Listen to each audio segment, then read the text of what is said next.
마지막 시간이고요. 열왕기하 진행하도록 하겠습니다. 오늘은 구약기록 마지막 시간 열왕기하 진행하도록 하겠습니다. 자, 페이지는 246페이지 보시면 되고 성경책도 열왕기하를 펴놓으시면 돼요. 자, 열왕기하를 한마디로 정의하면 이제 몰락입니다. 몰락. 이제 이스라엘 나라가 모두 망하게 돼요. 그게 이제 열왕기하의 핵심 주제이고, 크게는 이렇게 네 부분으로 나뉩니다. 1장에서 8장은 이제 엘리사 이야기가 나오죠. 아합의 아들이자 아하시아의 아우 여호람 왕 때에 이 엘리야를 계승하여서 엘리사 선지자가 활동을 하는 거예요. 엘리사 선지자는 북이스라엘의 선지자였습니다. 하나님께서 타락의 정도가 심하면 심할수록 그만큼 더 강력한 선지자를 보내세요. 두 번째는 개혁입니다. 예후 왕의 이제 예후의 개혁으로 인해서 이제 남과 북에서 이 아합의 죄를 청산하는 개혁이 일어납니다. 그리고 세 번째는 북이스라엘의 말기에 대해서 나와요. 이제 북이스라엘은 아수르라는 나라에 의하여서 BC 722년도에 멸망하게 되는데, 유다에는 이 당시의 왕이 히스기야 왕이었어요.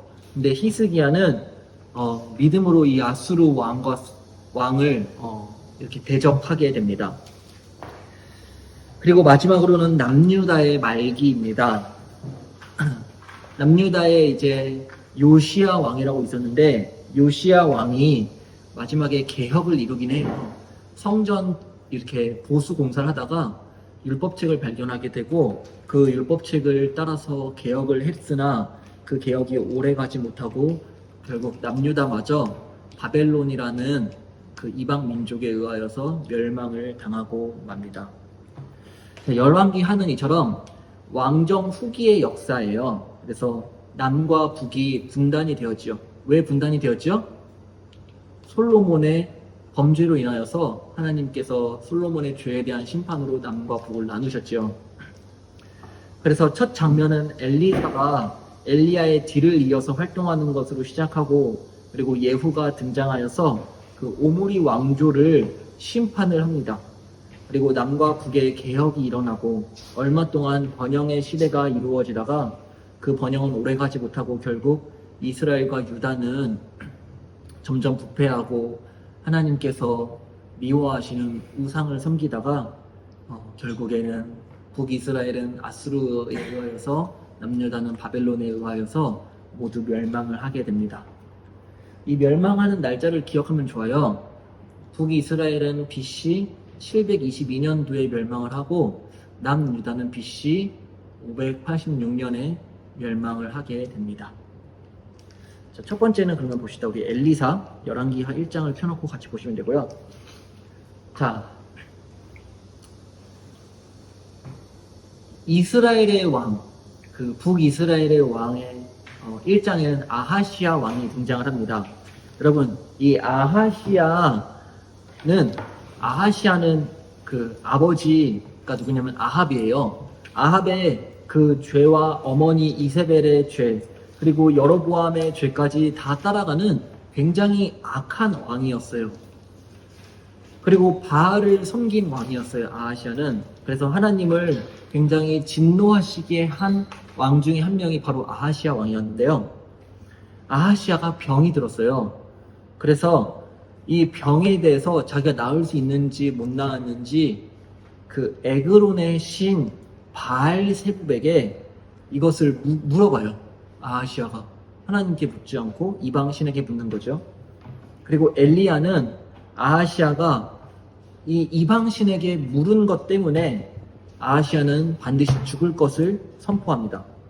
그리고 결국 아하시아는 그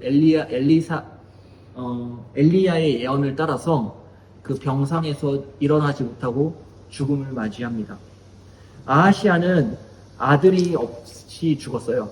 그래서 아하시아를 이어서 아합의 또 다른 아들이 있었는데 그 아들의 이름은 여호람이에요.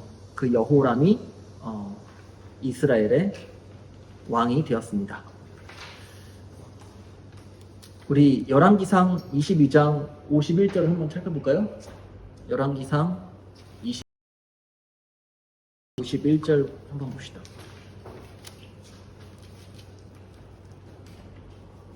51절부터 53절까지 같이 읽어볼까요? 시작. 유다의 여호사밧 왕 제17년에 아합의 아들 아하시야가 사마리아에서 이스라엘의 왕이 되어 2년 동안 이스라엘을 다스리니라. 그가 여호와 앞에서 악을 행하여 그의 아버지의 길과 그의 어머니의 길과 이스라엘에게 범죄하게 한 느밧의 아들 여로보암의 길로 행하며 바알을 섬겨 그에게 예배하여 이스라엘의 하나님 여호와를 노하시게 하기를 그의 아버지의 온갖 행위같이 하였더라. 이처럼 북이스라엘은 끊임없이 우상숭배의 죄가 지속이 되었던 거예요. 그러니까 하나님 앞에 그 죄가 쌓이고 계속 쌓였던 거죠. 자, 아하시아의 죽음을 예언한 것을 마지막으로 이제 엘리야의 사역이 마치게 돼요. 하나님 앞에 이제 엘리야가 부르심을 받을 때가 되었습니다. 그래서 엘리야는 엘리사와 헤어지려고 길갈과 베델과 여리고에서 이제 자꾸 엘리사와 떨어지려고 자꾸 이동을 한 거예요. 그러나 엘리사는 그때마다 엘리야를 포기하지 않고 계속 따라갔어요. 그래서 두 사람이 결국에 어디까지 가냐면 요단강까지 이르게 됩니다. 엘리야는 모세가 홍해를 가르고 이스라엘 백성을 지나가게 했던 것처럼 그 겉옷을 가지고 요단강을 쳤더니 요단강이 홍해처럼 확 갈라지게 된 거예요. 그리고 두 사람은 그 갈라진 땅을 걸어갔습니다. 건너가서 이제 엘리사에게 이제 엘리야가 너의 마지막 소원이 무엇이냐라고 물었어요. 그랬더니 엘리사가 이렇게 대답했죠. 당신의 성령이 하시는 역사가 갑절이나 내게 있게 하소서라고 이제 요청을 했습니다.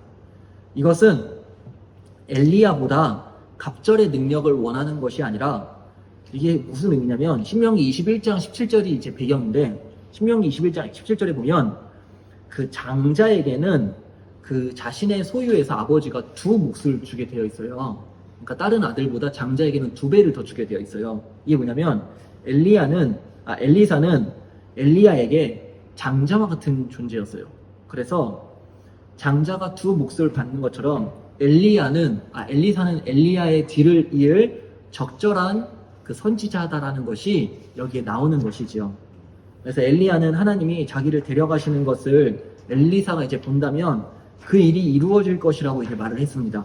그 다음에 엘리사는 엘리야가 회오리 바람 가운데에 하늘로 올라갔어요. 하늘로 올라간, 죽음을 보지 않고 하늘로 올라간 두 사람이 있는데 바로 누구죠? 에녹과 엘리야, 이렇게 두 사람이 있습니다. 그리고 엘리야가 하늘로 올라가고 엘리야의 옷이 땅으로 떨어졌어요. 그리고 엘리사는 그 옷을 받게 되었지요. 마치 예수님의 모습이 생각나지 않나요, 여러분? 예수님께서 십자가에서 죽으시고 사람들이 예수님의 옷을 드리고 나누었지요. 그리고 엘리사는 엘리야와 같이 요단강을 가르고 그 요단강을 다시 건너왔습니다. 이것은 그가 엘리야의 적법한 후계자가 된 것을 의미하며 실제로 엘리사가 요단을 건너오는 것을 보고 엘리야의 성령이 하시는 역사가 엘리사 위에 머물렀다 하고 사람들이 엘리사의 권위를 인정해 주었어요. 여러분 신명기에 보면 참 선지자와 거짓 선지자를 분별하는 내용이 나와요. 뭐죠? 진짜 선지자는 자신이 하는 말에 그 말이 성취되어지는 사람이 진짜 선지자예요. 그러니까 엘리야가 했던 그 사역을 그대로 이어받고 그 자신이 하는 말들이 성취되어지는 것을 통해서 엘리사는 하나님께서 부르신 선지자다라는 것을 알 수가 있지요. 그리고 엘리사가 가나안 본토로 돌아와서 여리고에 머물고 있었을 때 사람들이 그에게 그 성의 물이 그 성의 물이 나빠서 그 성에 이제 열매를 맺지 못한다라고 했어요. 그래서 엘리사는 물 근원으로 가서 이제 소금을 던지면서 여호와의 말씀이 내가 이 물을 고쳤으니 이로부터 다시는 죽음이나 열매 맺지 못함이 없을지니라 하셨느니라 라고 이렇게 선포를 해요. 그리고 그 물을 고쳐주었습니다. 이것은 앞으로 엘리사의 사역을 예고하는 기적이었는데 엘리사의 사역의 핵심은 뭐냐면 회복 사역이었어요. 회복. 그래서 그 열왕기하 5장에 보면 엘리사가 나아만 장군의 문둥병을 고쳐주는 장면이 나오죠. 그래서 엘리사의 핵심의 사역은 회복이었고, 이것은 하나님이 이스라엘 백성이 강력하게 아주 극심한 죄를 지었음에도 불구하고 하나님은 회복을 해주시겠다라는 그런 회복에 대한 메시지를 보여주는 것이죠. 그리고 그 다음에 엘리사가 베델로 가서, 엘리사는 아마도 머리가 없었나 봐요. 그래서 애들이 엘리사를 보면서 아이고 대머리야 대머리 이렇게 엘리사를 놀린 거예요. 그랬더니 엘리사가 그 조롱하는 아이들을 저주했어요. 저주하자 어떤 일이 발생했냐면 갑자기 곰이 나와서 그 아이들 총 42명이었는데 42명을 그냥 다 찢어 죽여버렸어요. 이런 비극적인 이 사건은 앞서 그 여리고 샘물이 정화되어진 사건과 정반대로 그 하나님을 대적하는 자, 하나님을 저주하는 자는 하나님이 심판하실 것이다라는 것을 보여주는 기적이었죠. 그러니까 하나는 회복의 사건이고 하나는 심판에 대한 메시지가 이렇게 같이 일어나는 거예요. 선지자들의 특징이 뭐냐면 그런 회복과 심판을 동시에 전했어요. 거짓 선지자는 특징이 뭔지 알아요? 심판에 대한 메시지가 없어요. 항상 평화롭다, 좋다 이런 메시지만 전했어요. 그러면 참 선지자는 하나님의 메시지가 무엇인지를 올바로 알고 심판에 대한 메시지를 분명히 말씀해 주셨어요. 우리 성령 하나님께서도 오셔서 하신 일이 무엇이냐면 죄에 대하여, 의에 대하여, 심판에 대하여 우리에게 말씀하신다라고 했죠. 이처럼 이스라엘은 하나님이 보내신 선지자를 무시하고 하나님을 버리고 우상 숭배하다가 결국 이 42명의 아이들처럼 결국에는 심판을 받게 됩니다. 3장을 보면 이제 여호람이 등장합니다. 여호람은 아하시야와 달리 부모의 죄를 따라가지는 않았어요. 그리고 아합이 섬기던 바알의 그 우상을 없애버렸습니다. 그러나 그도 역시 여로보암의 죄를 떠나지는 않았어요. 아합이 죽은 후 아하시야 때에 모압이 이스라엘을 배반하는 사건이 발생했는데 여호람 때도 그 모압이 이스라엘을 배신을 했거든요. 근데 여호람은 여호사밧에게 모압을 우리가 치려고 하는데 도와달라고 해요. 그러니까 여호람은 당시 북이스라엘의 왕이었고 여호사밧은 남유다의 왕이었죠. 그리고 여호사밧은 아합 때와 마찬가지로 기꺼이 여호람을 도와줍니다. 그래서 이스라엘과 유다와 에돔 이 세 나라가 함께 동맹을 이루어서 모압을 치려고 이제 전쟁에 나가게 되는데요. 그런데 이들의 이 동맹군이 전진하는데 위기가 발생하게 돼요. 그 열왕기 하에 보면 나오는데 어떤 위기냐면 그 물이 없게 돼요.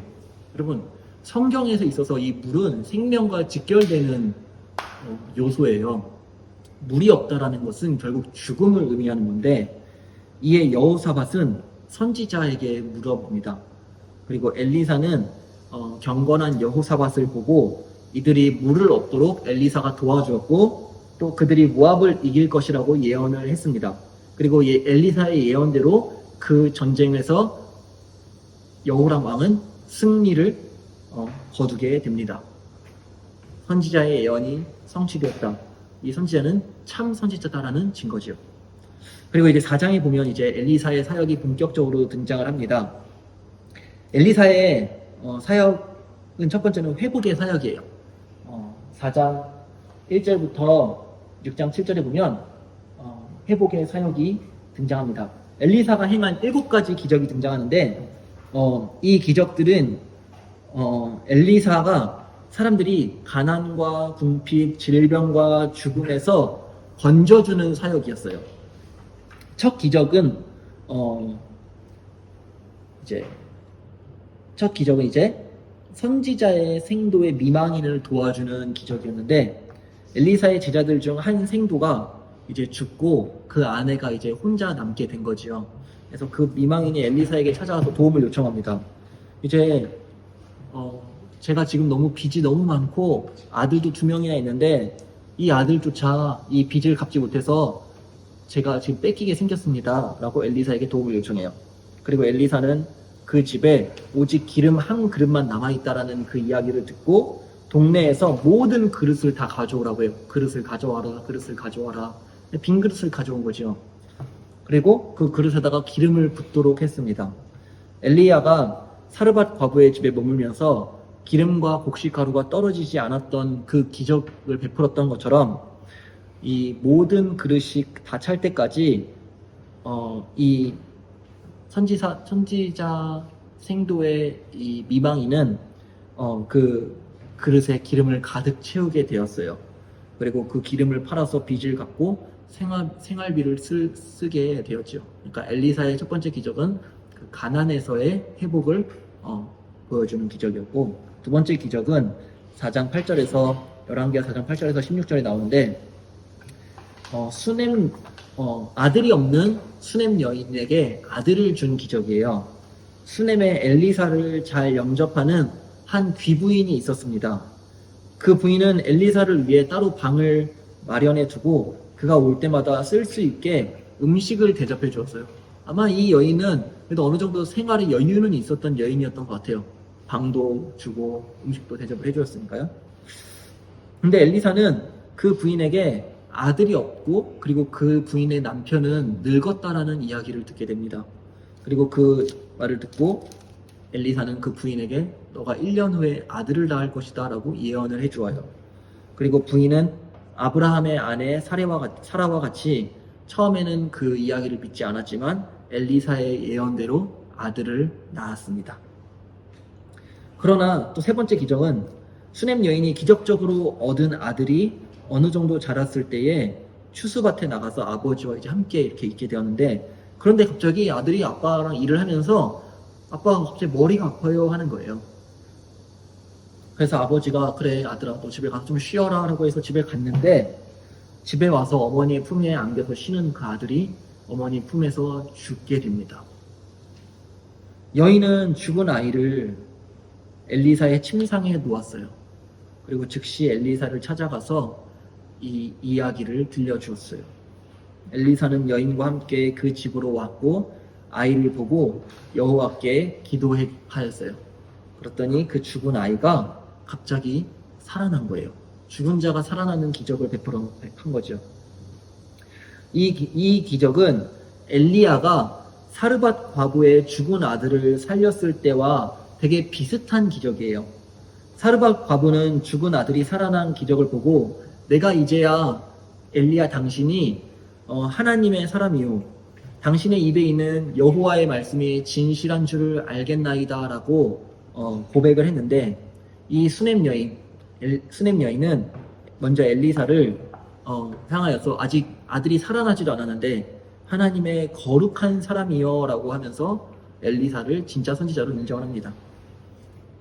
그리고 엘리사가 죽은 아들을 살릴 수 있다는 믿음을 가지고 그를 찾아가서 도움을 요청했습니다. 일단 세 번째 기적은 죽은 아들이 살아난 기적이죠. 네 번째 기적은 독이 들어간 국솥을 해독하여서 선지자의 생도들을 먹인 기적이에요. 엘리사는 제자들을 모아놓고 국을 끓이게 했습니다. 흉년이 들어 먹을 것이 귀했으므로 한 사람이 들에서 구한 열매를 가져다가 무엇인지도 알지 못한 채 그냥 국에 넣어버린 거예요. 여러분 독을 국에다 넣으면 어떻게 되겠어요? 그 국을 먹으면 다 죽겠지요. 근데 그것을 먹고 이 선지자들이 아이고 배야 나 죽는다 하면서 하나님의 사람을 불렀어요. 엘리사를 부른 거죠. 그리고 엘리사가 여리고 샘물을 고쳤을 때 무엇을 뿌렸죠? 소금을 뿌렸죠. 그렇죠? 소금을 뿌렸던 것처럼 그 가루를 솥에다 딱 넣었더니 다시 국이 해독이 되어지는 기적이 발생합니다. 그러니까 독을 해독하는 네 번째 기적을 행하게 되고, 다섯 번째 기적은 보리떡 20개와 채소로 100명을 먹이는 기적을 행하게 됩니다. 그러니까 여러 사람을 먹이는 기적을 행하게 되고, 여섯 번째 기적은 우리가 잘 알고 있는 나아만 장군의 그 문둥병을 치료해주는 기적이었어요. 나아만은 아람을 구하고 왕의 신임을 받는 큰 용사였지만 나아만은 아람의 그 군인이었어요. 근데 그에게는 고칠 수 없는 피부 질환을 갖고 있었어요. 성경에서 이 나병에 대한 이야기가 레위기 12장, 13장 여기 나오잖아요. 그렇죠? 거기 보면 나병은 부정한 질환이에요. 근데 이 부정한 질환인 나병을 나아만 장군이 갖고 있었던 거예요. 이스라엘에서 포로로 잡혀온 시녀를 통해서 사마리아에 선지자가 있다는 소식을 듣게 돼요. 그리고 나아만은 이스라엘 왕을 찾아왔습니다. 나아만의 병을 치료해 달라는 아람 왕의 편지를 받고서 이스라엘 왕은 두려움에 빠지게 됩니다. 아람이 괜한 시비를 걸고 있다고 이렇게 두려움과 분노에 치밀어 오른 거예요. 이스라엘 왕이. 포로로 끌려온 시녀로부터 아람 왕까지 모두 다 이스라엘의 선지자를 믿고 나아만이 이곳에 오게 했지만 정작 이스라엘 왕은 그러한 믿음이 없었던 거예요. 이 소식을 듣고 엘리사는 왕에게 사람을 보내서 나아만을 오게 한 다음에 요단에서 가서 7번 씻으라 라고 명령을 하죠. 그리고 요단강에서 나아만이 7번 씻었더니 놀랍게도 그 문둥병이 치료가 되어졌습니다. 그리고 나아만은 이렇게 고백을 해요. 이스라엘 외에는 온 천하에 신이 없는 줄을 아나이다. 그러니까 이거 이방인의 입에서 나온 고백이에요. 그러니까 하나님만이 유일한 참 하나님이시다라고 고백을 했는데, 여러분 당시에 이 이스라엘 사람들은 어떤 모습이었죠? 참 하나님을 섬기지 않고 하나님이 아닌 우상들을 섬기는 그런 비참한 모습을 보게 돼요. 이런 대조적인 장면이 사실 민수기에도 나와요. 민수기에 보면 그 모압 왕 발락이 발람을 이렇게 데려오잖아요. 그래서 이스라엘을 저주하게 하죠. 근데 발람이 어떻게 하죠? 이스라엘을 저주하지 않고 오히려 축복을 하죠. 근데 이스라엘을 축복을 마치고 내려올 때에 그 민수기 25장에서 이스라엘 땅에서 어떤 일이 발생하고 있었지요? 그 이방 여인과 음행을 하는 바알 부올 사건이 발생하고 있었잖아요. 이처럼 이방 땅에서는 지금 이스라엘의 하나님이 얼마나 위대한 분이신지를 찬양하고 있는데 정작 이스라엘 안에서는 하나님을 대적하는 이런 죄 짓는 일이 발생하는 이런 대조적인 일이 발생한다라는 거예요. 참 아이러니하지요. 여러분 마찬가지예요. 세상 사람들은 우리 교회를 보면서 두려운 모습으로 봐요.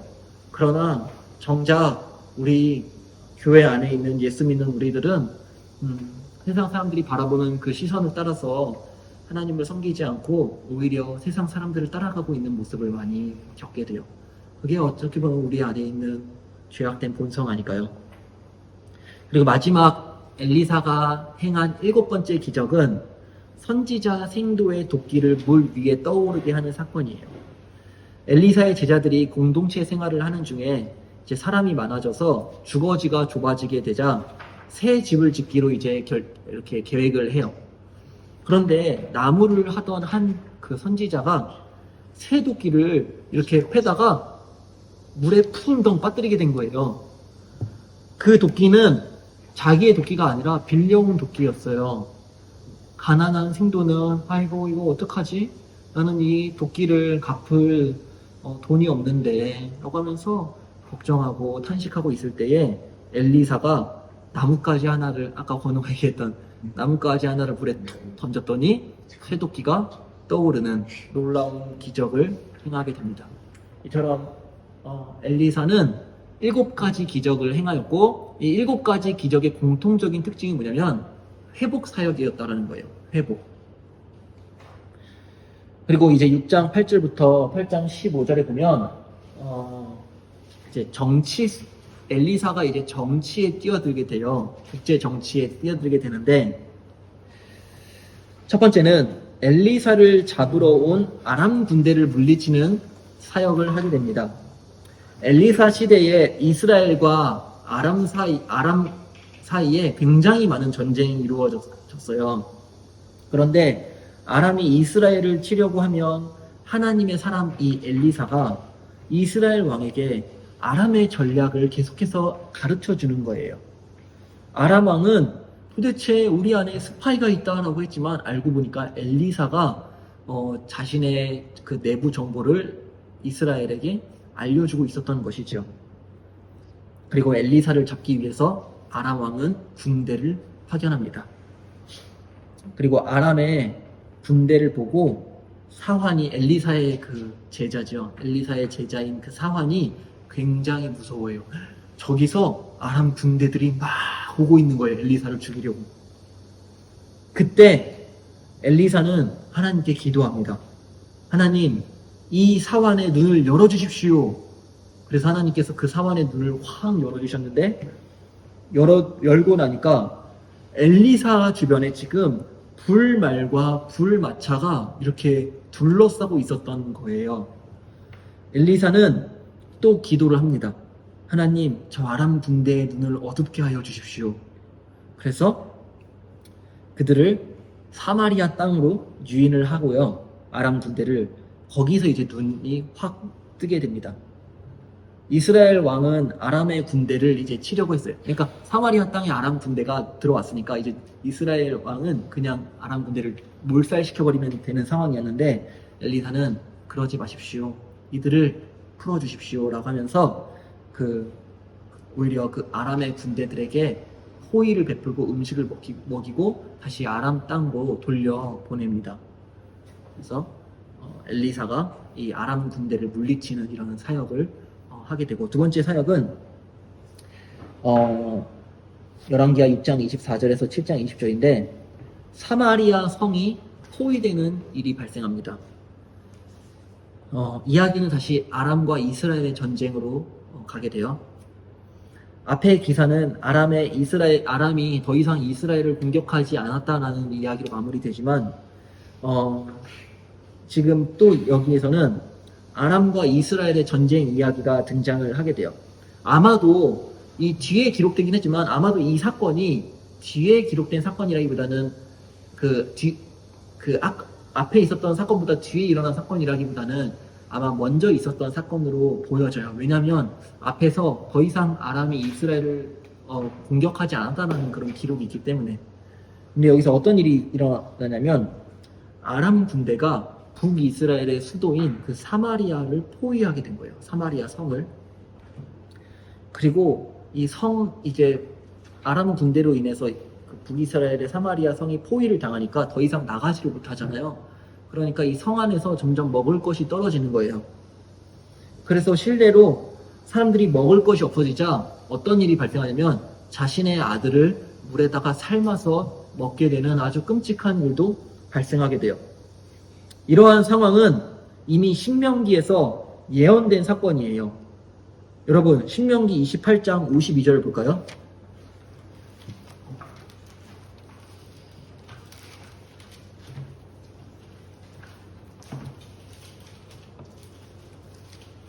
신명기 28장 53절을 봅시다. 52절과 53절. 신명기 22장 52절과 53절. 자, 같이 읽어볼까요? 시작. 그들이 전국에서 내 모든 성읍을 에워싸고 내가 의뢰하는 높고 견고한 성벽을 다 헐며 내 하나님 여호와께서 내게 주시는 땅의 모든 성읍에서 너를. 자, 보세요. 방금 에워싸리니, 그러니까 아람 군대가 사마리아를 에워싼 거죠. 이 말씀의 성취예요. 53절 보세요.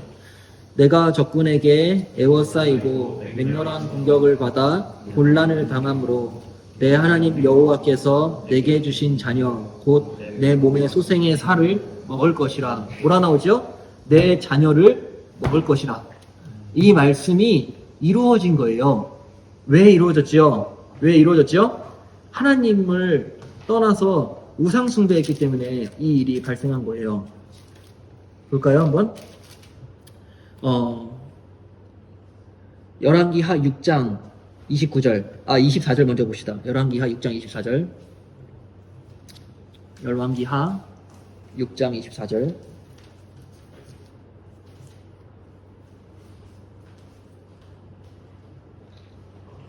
자, 시작. 이후에 아람 왕 베나닷이 그의 온 군대를 모아 올라와서 사마리아를 에워싸니. 보세요. 사마리아가 지금 에워싸였지요. 이 신명기에 대한 말씀의 성취지요. 그리고 29절 보세요. 시작. 우리가 드디어 내 아들을 삶아 먹었더니. 보세요. 아들을 삶아 먹는 이런 비참한 일이 발생을 하게 됩니다. 이거 얼마나 끔찍해요. 저도 이제 아주 귀여운 아들이 한 명 있는데 상상이 안 돼요. 아들을 삶아 먹는 게. 근데 사람이 이런 거예요. 저라도 예외일까요? 제가 만약에 이 당시에 북이스라엘의 백성이었고 사마리아 땅에 이렇게 함락이 되었잖아요. 제가 여기 가면 저는 제 아들을 삶아 먹지 않을까요? 아니에요. 저도 똑같은 죄인이에요. 저도 삶아 먹을 거예요. 그게 우리예요. 이런 비참한 일이 지금 여기서 발생하고 있는 거예요. 근데 이게 왜 일어나는 거냐면 단지 이스라엘 백성이 군사력이 약해서 이 일이 일어나는 게 절대 아니에요. 왜냐면 하나님을 떠나서 우상을 섬겼기 때문에, 이방신을 섬겼기 때문에 하나님이 내리시는 저주의 결과인 거지, 이스라엘이 돈이 없어서 먹을 것이 없어서 군사력이 약해서가 아니에요. 알겠죠? 그러나 결국에는 엘리사의 예언을 따라서 그 아람 군대는 모두 물러가게 되고 이스라엘은 다시 자유를 얻게 됩니다. 그리고 열왕기하 8장에 가면 수넴 여인 이야기가 또 나와요. 아까 우리 앞에서 봤던 수넴 여인이 아니구나, 그 여인은 아니겠네요. 엘리사는 그를 잘 영접하였던 맞네요. 그를 잘 영접하였던 수넴 여인에게 7년 동안 기근이 있을 것이므로 그동안 피난에 있으라고 조언을 합니다. 그래서 그 여인은 블레셋에 있다가 돌아왔는데 땅이 다른 사람에게 넘어가 있었으므로 이를 되찾기 위해 왕에게 이제 호소를 합니다. 왕은 엘리사의 사환 게하시로부터 엘리사가 이 여인에게 한 일을 듣고 그 여인의 땅과 재산을 돌려주도록 조치를 취하였습니다. 그리고 엘리사가 이제 마지막에 하사엘이 아람 왕이 될 것을 예언을 해요. 엘리사가 다메섹을 방문했을 때 병들어 있던 아람 왕 베나닷이 신하 하사엘을 보내서 엘리사에게 자기의 병이 낫겠는지를 물어보게 돼요. 이 하사엘은 하나님의 엘리야더러 기름을 부어 아람 왕으로 삼으라고 했던 바로 그 사람이었습니다. 그러니까 엘리사가 이 하사엘에게 기름을 부어서 아람의 왕을 삼게 된 거예요. 그리고 엘리사는 하사엘에게 왕이 낫지 않겠지만 나을 것이라고 말하라고 하고, 또 그가 아람 왕이 되어 이스라엘을 공격하고 박해할 것도 예언을 했습니다. 그리고 하사엘은 베나닷에게 그가 살 것이라고 말하고, 그 다음날 하사엘은 엘리사의 예언을 따라서 아람 왕 베나닷을 죽여버려요. 암살을 한 거죠.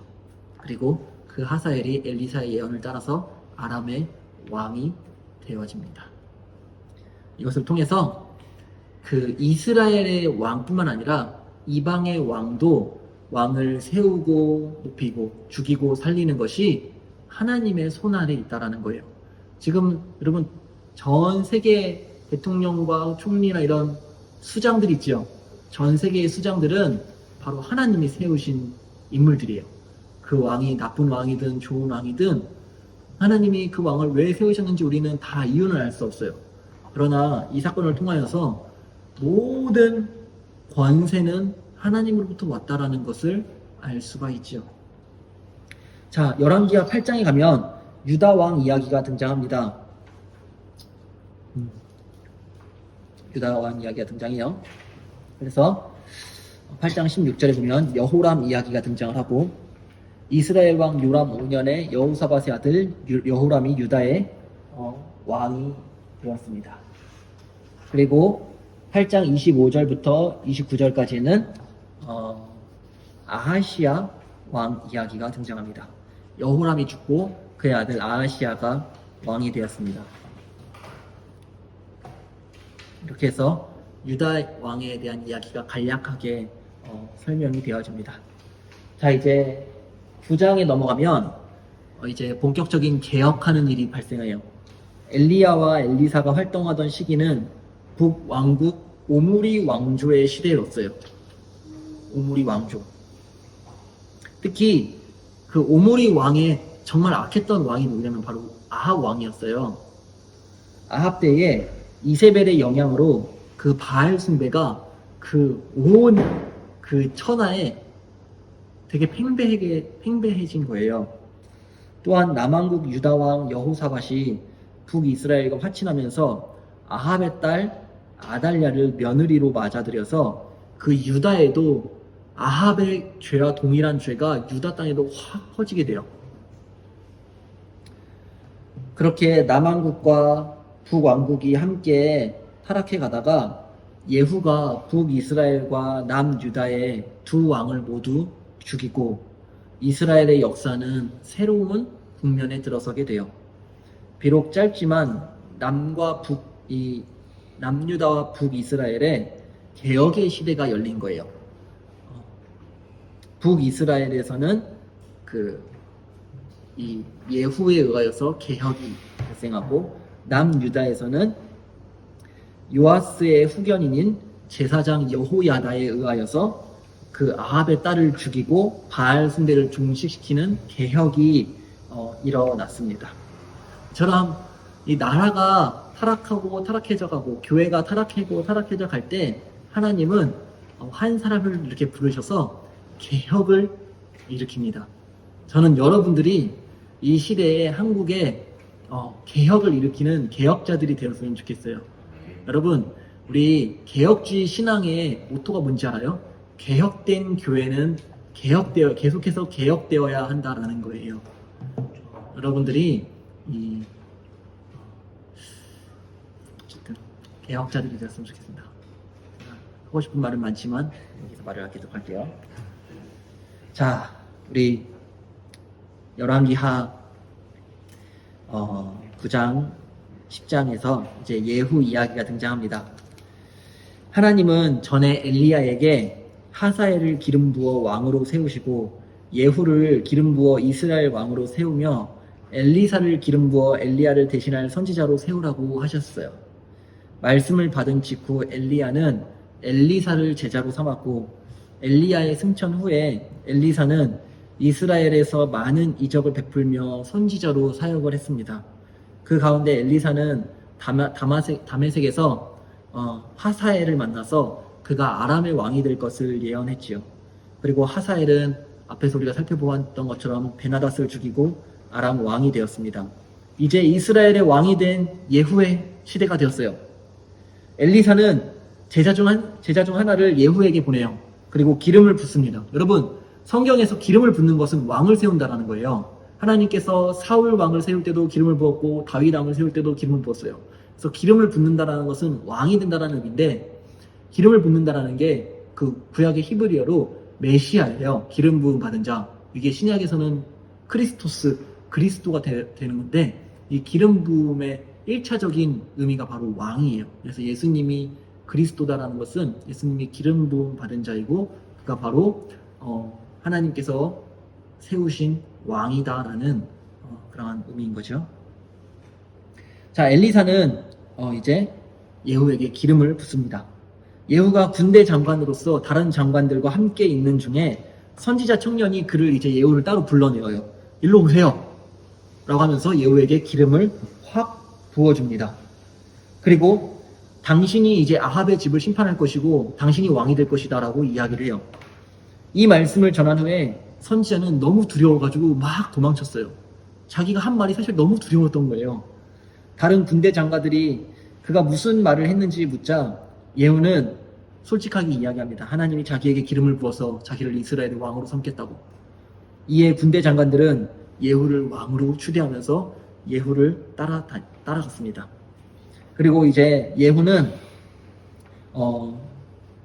열왕기하 9장에서 10장에서 예후는 자기의 죽은 요람을 배반하여, 그러니까 자신의 이제 주인이었던 요람을 배반하고 반역하여서 이제 개혁을 시작을 합니다. 여기에는 이제 7단계의 개혁이 진행되어지는데, 첫 번째는 이스라엘 왕 요람을 죽이는 사건이에요. 두 번째는 유다 왕 아하시아를 죽이게 되었고, 세 번째는 이세벨 왕후를 죽였어요. 이세벨은 아합의 아내죠, 그렇죠? 네 번째는 아합의 아들들과 이스라엘에 남은 아합의 잔당들을 모두 죽여버립니다. 그리고 다섯 번째는 아하시아의 형제들을 모두 죽여버려요. 여섯 번째는 사마리아에 남은 아합의 잔당들을 다 죽여버립니다. 마지막 7번째는 바알 신당과 목상을 헐어버리고 바알 숭배자들을 그냥 다 죽여버려요. 예후의 개혁의 핵심이 뭐냐면 죽여버리는 사건이었어요. 하나님을 대적하는 자들, 하나님이 심판하는 자들을 그냥 예후는 다 죽여버렸습니다. 그리고 마지막 열왕기하 10장 30절에서 36절에 예후에 대한 평가가 나오는데, 바알을 숭배함으로 여호와를 진노하시게 했던 아합 집을 멸절한 공로로 예후는 그 이후 왕위가 4대에 걸쳐 계속될 것을 약속받았어요. 그러니까 예후 이후에 예후의 아들, 그리고 예후의 첫째 아들, 둘째 아들, 셋째 아들까지, 넷째 아들까지 예후의 이 4대가 계속해서 왕위가 이어질 것이다라고 하나님께 약속을 받았습니다. 그러나 결국 예후도 역시 여로보암의 죄를 떠나지 못했어요. 요단강 동편의 땅에 하사엘에게 빼앗겼다는 언급은 그러니까 요단강 동편의 땅을 예후가 하사엘에게 아람 하사엘에게 빼앗겼는데, 그 언급은 예후에 대한 하나님의 책망을 암시하는 사건이었어요. 그러니까 예후가 개혁을 하긴 했지만 결국엔 여로보암의 죄를 떠나지를 못했다라는 거예요. 여로보암 죄의 핵심이 뭐냐면 우상 숭배예요. 그 베델의 금송아지 우상을 섬긴 사건, 이게 바로 그 여로보암 죄의 핵심입니다. 자, 예후 이후에 이제 남유다의 이제 왕 이야기가 또 이제 등장하는데, 우리 그 이야기는 잠깐 우리 5분 동안 쉬었다가 또 이어서 하도록 하겠습니다. 자, 요아스입니다. 자, 예후의 정변으로 이제 북이스라엘 아합 집만 멸망한 것이 아니라 남왕국의 아하시아와 그 형제들까지도 이제 몰살을 당하게 됩니다. 이때를 틈타서 아합의 딸 아달랴가 다른 왕자들을 죽이고 유다의 왕권을 장악을 했는데요. 다윗의 자손으로 하여금 영원히 왕권을 잇게 하시겠다고 하신 약속이 위기를 맞게 된 거예요. 하나님은 이때에도 다윗의 후손인 요아스를 그의 고모 여호세바를 통해 보호하시고 훗날 왕이 되게 하심으로써 다윗 언약을 지키셨습니다. 다윗 언약의 핵심이 뭐죠? 내가 너의 왕위를 영원히 견고하게 하리라. 사무엘하 7장.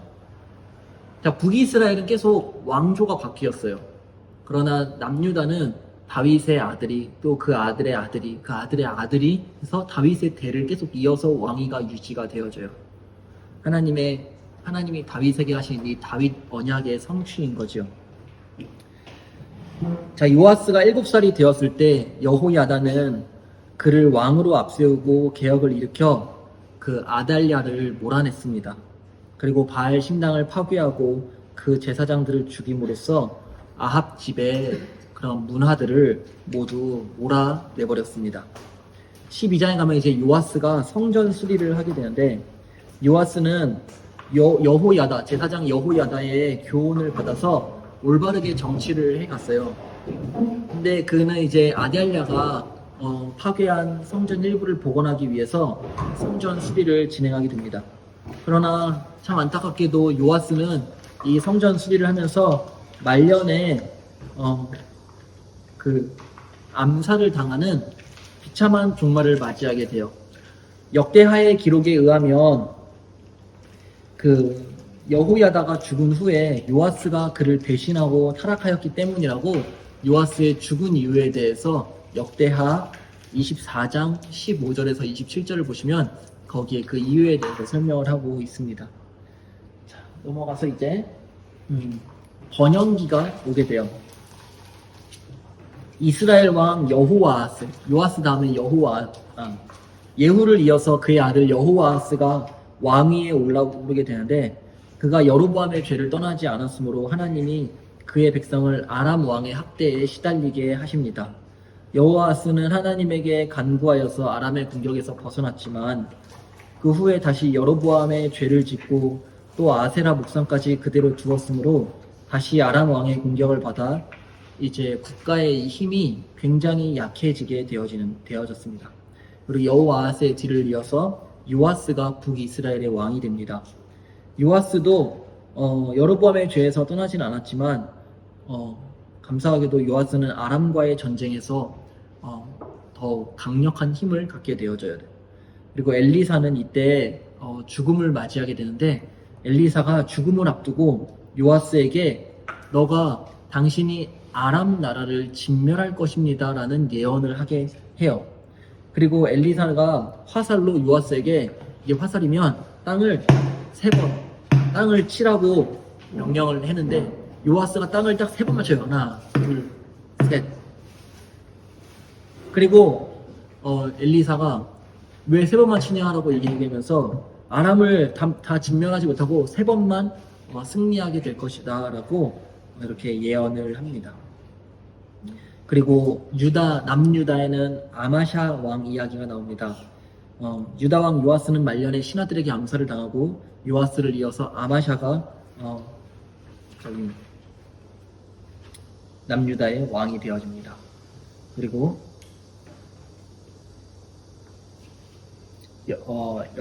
열왕기하 14장에 가면 북이스라엘의 여로보암 2세 여로보암 왕이 아니라 여로보암 2세 왕이 등장하는데 여로보암 2세는 41년 동안 이스라엘을 다스리면서 여로보암 2세가 한 큰 일은 뭐냐면 이스라엘의 잃어버린 영토를 회복한 일이에요.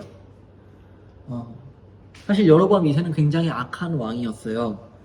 근데 하나님이 그 백성을 불쌍하게 여기시고 여로보암 2세를 통해서 잃어버린 땅을 다시 회복시켜 주셨다는 것이지요. 그럼에도 불구하고 이스라엘 백성은 물질적인 풍요 속에서도 오히려 영적으로 부패하게 되어집니다. 그리고 여로보암 2세 때 활동한 선지자가 누구냐면 호세아와 아모스 선지자, 그리고 또 요나 선지자 이렇게 있어요. 호세아와 아모스. 그러니까 여로보암 2세 때의 특징이 있냐면 지금 우리 대한민국과 되게 비슷한데 굉장히 부유했던 시대예요.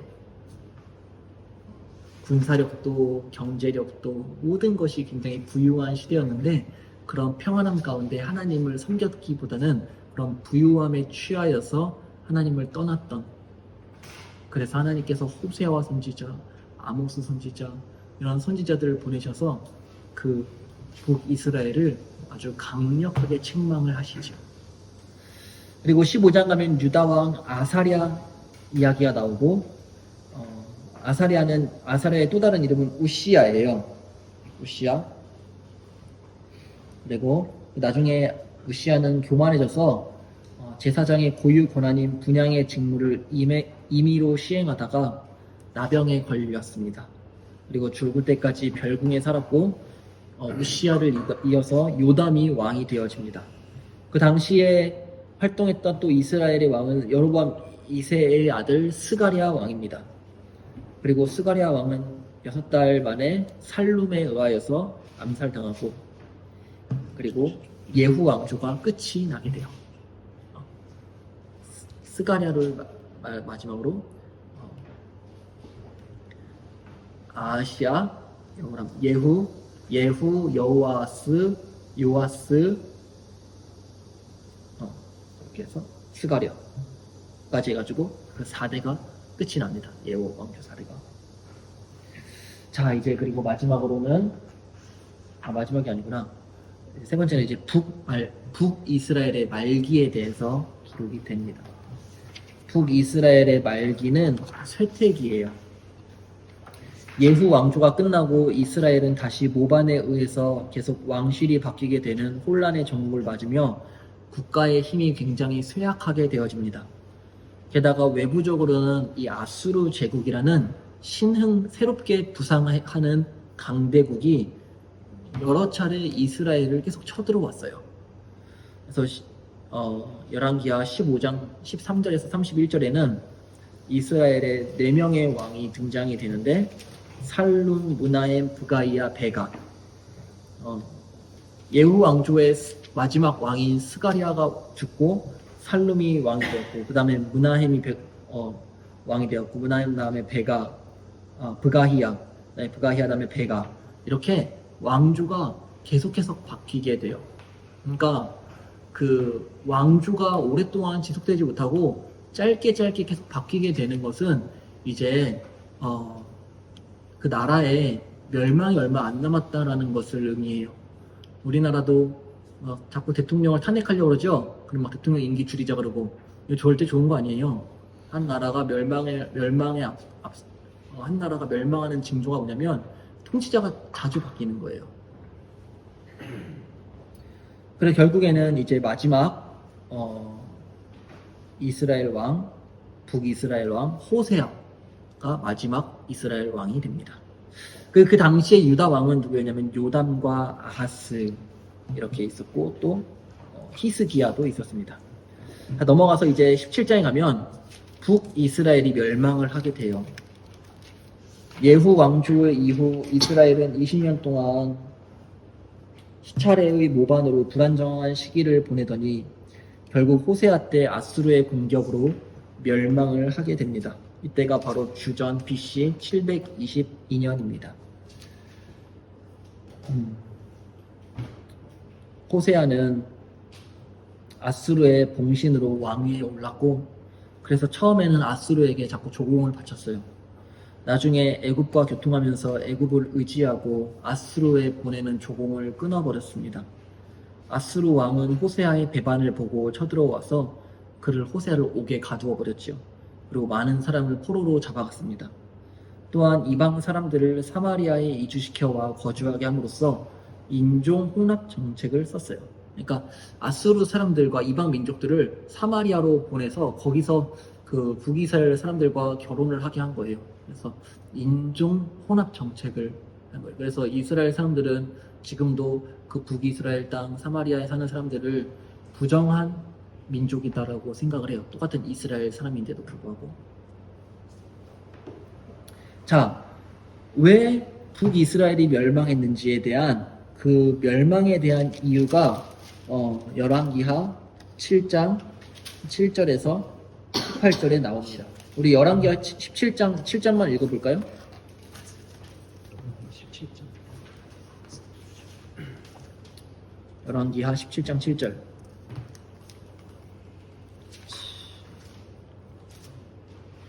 자, 시작. 이 일은 이스라엘 자손이 자기를 애굽 땅에서 인도하여 내사 애굽의 왕 바로의 손에서 벗어나게 하신 그 하나님 여호와께 죄를 범하고 또 다른 신을 경외하며. 보세요 여러분, 이 일이 뭐냐면 북이스라엘이 아수르에 의해서 멸망당한 일이에요. 이 일이 왜 발생했다고 하죠? 이스라엘 자손이 자기를 애굽 땅에서 인도하여 내사 애굽 왕 바로의 손에서 벗어나게 하신 그 하나님 여호와께 죄를 범하고 또 다른 신들을 경외하였기 때문에 이 멸망이 발생했다라는 것이지요. 바로 이스라엘이 멸망한 이유는 군사력이 약해서가 아니었어요. 하나님의 심판이었던 것이죠. 자, 결국에는 북이스라엘이 BC 722년도에 아수르에 의하여서 멸망을 하게 됩니다. 여기서 이제 북이스라엘 이야기가 끝이 나요. 더 이상 북이스라엘은 나라에서 없어져요. 역사에서 없어지게 됩니다. 그리고 이제 남은 건 남유다죠. 남유다 히스기야 이야기가 그 다음 18장에 등장합니다. 자, 히스기야는 안으로는 이제 개혁을 이제 실행했는데 산당을 제거하고 이방 신상을 다 부셔버렸어요. 그리고 밖으로도 이제 개혁을 시작했는데 그 아수르를 배척하면서 영토를 점점 넓혀갔어요. 이게 히스기야가 한 일이에요. 그래서 북이스라엘은 결국에 하나님께 죄를 지어서 우상을 섬기다가 멸망하게 되었지요. 근데 히스기야는 그렇지 않았어요. 히스기야를 보면 18장 열왕기하 18장 6절을 보면 그가 여호와께 연합하여 그에게서 떠나지 아니하고 여호와께서 모세에게 명령하신 계명을 지켰더라. 그리고 7절에 여호와께서 그와 함께 하심에 그가 어디로 가든지 형통하였더라. 저가 아수르 왕을 배반하고 섬기지 아니하였고. 그러니까 히스기야는 북이스라엘과 대조되는 모습이었죠. 하나님과 연합하여서 하나님에게서 떠나지 아니하고 여호와께서 모세에게 주신 그 명령, 계명을 히스기야는 지켰다라고 하는 것이 히스기야에 대한 하나님의 평가예요. 그 결과 남유다는 멸망하지 않았어요. 군사력으로 봤을 때, 인원으로 봤을 때도 북이스라엘과 남유다에 누가 훨씬 더 강력한 나라였을까요? 여러분, 남유다와 북이스라엘의 군사력은 비교가 되지 않는 거였어요. 남유다는 그 두 지파밖에 없어요. 유다와 에브라임 지파밖에 없었고 북이스라엘은 10개의 지파가 있었어요. 근데 그 강력한 북이스라엘은 멸망했고 남유다는 멸망하지 않았습니다. 왜지요? 남유다는 하나님 말씀에 순종하였고 북이스라엘은 하나님 말씀에 순종하지 않았기 때문에 그래요.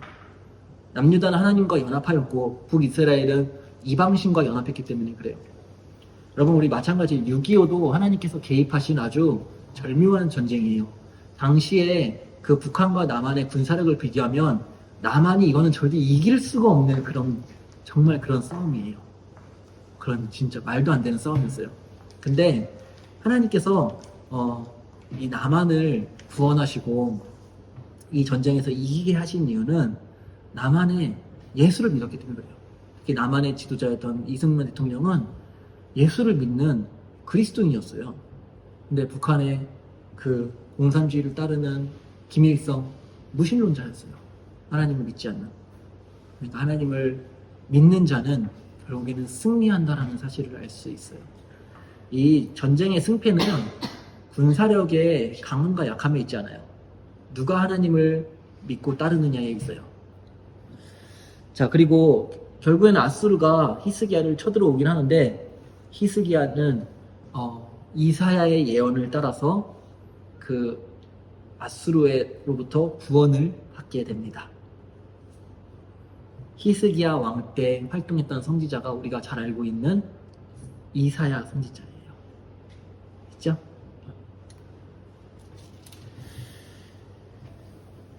그리고 넘어가서 마지막으로 이제 말기, 남유다의 말기가 도래하게 됩니다. 여러분, 히스기야에는 그래도 개혁을 하였지만 히스기야의 아들 므낫세는 끔찍하게 악한 왕이었어요.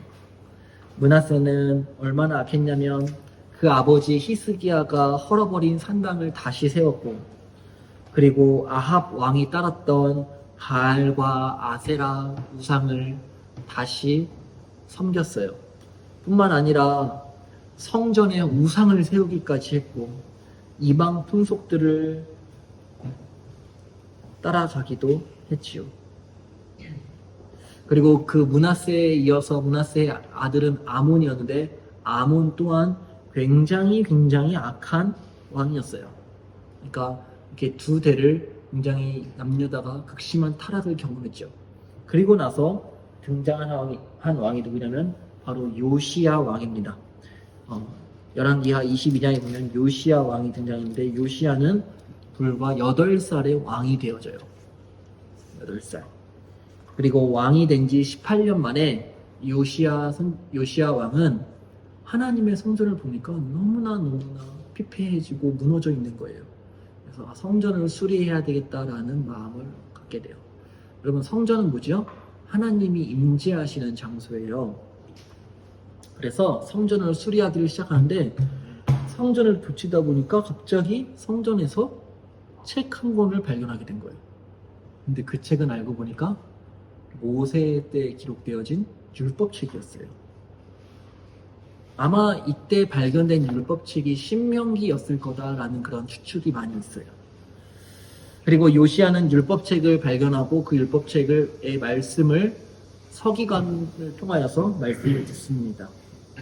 그리고 요시야는 그 말씀을 듣다가 지금까지 우리 이 이스라엘 백성이 하나님의 말씀을 완전히 떠나서 살았구나라는 것을 깨닫고 통회하며 회개를 합니다. 여러분, 여기서 우리가 알 수 있는 중요한 사실이 있어요.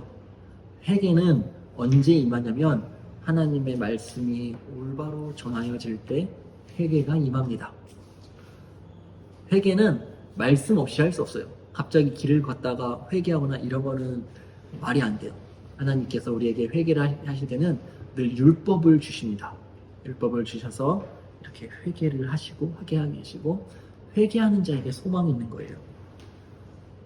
그리고 요시야는 회개를 한 이후에 우상을 모두 다 부셔버리고 모든 죄를 다 청산해 버렸습니다. 요시야가 개혁을 일으킨 것이죠. 그 요시야는 남유다만 개혁하지 않고 이미 멸망한 북이스라엘 땅에까지 가서도 개혁을 실시하였습니다. 요시야는 베델에 가서 여로보암이 세운 그 단과 산당들을 헐고 아세라 목상을 다 불태워 버렸어요. 그리고 제단들을 모두 다 헐어버렸죠. 이것은 여로보암 때 유다에서 온 젊은 선지자의 예언대로 성취된 거예요. 우리 열왕기상 13장 2절을 볼까요? 열왕기상 13장 2절.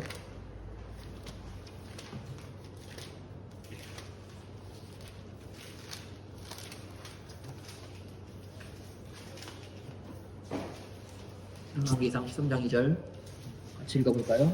시작. 하나님의 사람이 제단을 향하여 여호와의 말씀으로 외쳐 이르되 제단아 제단아 여호와께서 이와 같이 말씀하시기를 다윗의 집에 요시아라 이름하는 아들을 낳으리니 그가 내 위에 분향하는 산당 제사장을 내 위에서 제물로 바칠 것이요 또 사람의 뼈를 내 위에서 사르리라 하셨느니라. 보세요. 하나님께서 요시아를 통하여서 여로보암이 세운 모든 죄를 심판하시겠다라고 말씀하셨는데 그 말씀이 지금 여기서 이루어지는 것을 볼 수 있죠. 그리고 요시아가 유다로 다시 돌아온 요시아가 무엇을 했냐면 율법책에 기록된 말씀대로 유월절을 지켰어요. 유월절을 지킨 것은 하나님의 말씀에 대한 순종이고 예배를 회복시켰다는 거예요.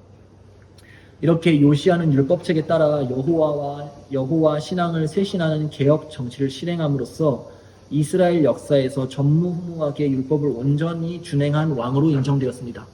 여러분, 그 율법책에 그 유월절이 언제 지켜진지 알지요? 이스라엘 백성이 그 애굽에서 출애굽할 때 유월절을 지켰잖아요. 유월절을 지킬 때 하나님께서 명령하신 명령이 뭐죠? 그 너희들이 허리에 띠를 띠고 빵을 먹는데 어떤 빵을 먹어야 했죠? 누룩을 넣지 않은 빵을 뭐라 했죠? 이 유월절 그 절기가 지금 신약에는 어떠한 절기로 이어지냐면 그 성찬이랑 연결이 되어져요. 그러니까 유월절이 구약 예배의 핵심이었고 성찬이 우리 지금 신약 예배의 핵심이에요. 그러니까 이 요시아가 유월절을 회복했다는 것은 예배를 회복했다는 거고 우리의 예배를 회복하기 위해서는 성찬의 회복이 필수라는 것을 또 이 말씀을 통해 한편으로 또 알 수가 있는 거죠. 그렇죠? 자, 이제 요시아는 하나님의 율법을 따라서 많은 개혁들을 실행하지만 안타깝게도 무깃도라는 곳에서 이 애굽과 전쟁을 하게 되는데 그 애굽과의 전쟁에서 요시아는 죽음을 맞이하게 됩니다. 그리고 요시아가 죽은 후에 유다는 급격한 타락을 하게 돼요. 그리고 그 타락과 함께 국가의 군사력도 굉장히 약해지게 되어집니다. 그리고 그 당시에 새로 떠오르는 한 나라가 있었는데 그 나라의 이름은 바벨론이었어요. 바벨론이 그리고 결국에는 침공하여서 남유다도 멸망하게 됩니다. 요시아 이후에는 여호아스, 엘리야긴, 시드기야. 남유다의 마지막 왕은 시드기야였어요. 그리고 남유다의 마지막 왕인 시드기야 11년 통치 기간을 마치고 BC 586년에 결국에는 남유다도 바벨론에 의하여서 멸망을 하게 됩니다. 바벨론이 쳐들어와서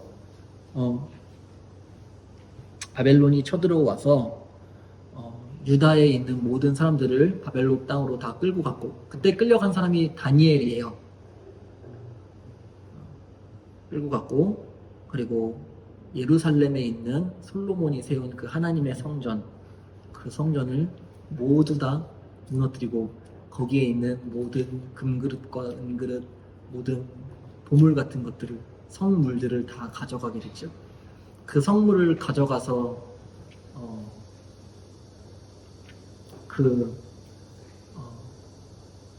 바벨론 성에 있는 왕의 성에다가 쌓아둡니다. 그 이야기가 이제 다니엘서에 다 나오고 있죠.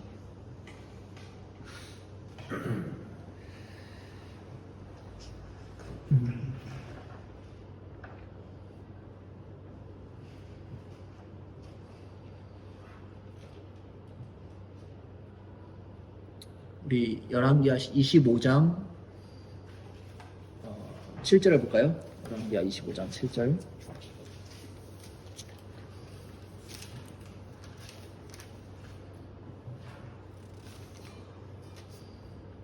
같이 읽겠습니다. 시작. 그들이 시드기야의 아들들을 그의 눈앞에서 죽이고 시드기야의 두 눈을 빼고 룻사슬로 그를 결박하여 바벨론으로 끌고 갔더라. 시드기야의 마지막 모습이 뭐죠? 아들들이 시드기야 눈앞에서 죽임을 당하고, 그리고 시드기야의 두 눈을 빼버리고, 그리고 룻사슬로 그를 결박하여서 바벨론으로 끌고 가는 모습으로 이 열왕기 하가 마무리가 되어집니다. 우리가 열왕기 하를 살펴보면서 여러분, 계속해서 제가 열왕기 하와 어디 말씀을 같이 봤죠? 신명기 말씀을 같이 봤죠. 열왕기 하와 비슷하게 기록되어진 게 역대기예요. 열왕기랑 역대기랑 같은 시기의 역사를 기록했어요. 그러나 열왕기와 역대기는 분위기가 조금 달라요.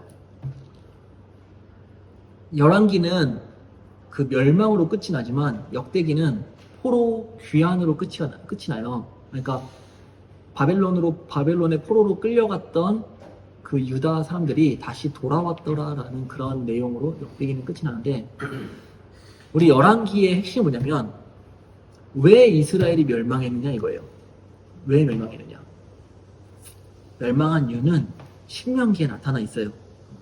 신명기에 하나님께서 내가 너희를 약속의 땅, 가나안 땅으로 인도할 텐데 그 땅에서 내가 너희에게 명령한 율례와 법도와 계명을 따라서 살아간다면 너희가 그 땅에서 풍성하게 평안하게 살아갈 것이지만, 만약에 나를 떠나서 너희가 그 나라의 여인들을 며느리로 삼고 네 아들을 그 딸들에게 주며 이방 신을 섬기며 우상을 섬기면 너희들은 멸망할 것이다 라고 하나님께서 이미 신명기에 예언을 해주세요. 말씀을 해주시죠. 그 말씀에 대한 성취가 바로 이 열왕기예요. 그래서 열왕기는 역사서인데 어떤 역사서라고 하냐면 신명기적 역사관이라고 해요. 신명기적. 왜냐하면 열왕기를 보는 어떤 안경이라고 해야 될까? 그 안경이 바로 신명기라는 책이에요. 그래서 신명기를 우리는 계속해서 보면서 열왕기를 살펴보았습니다.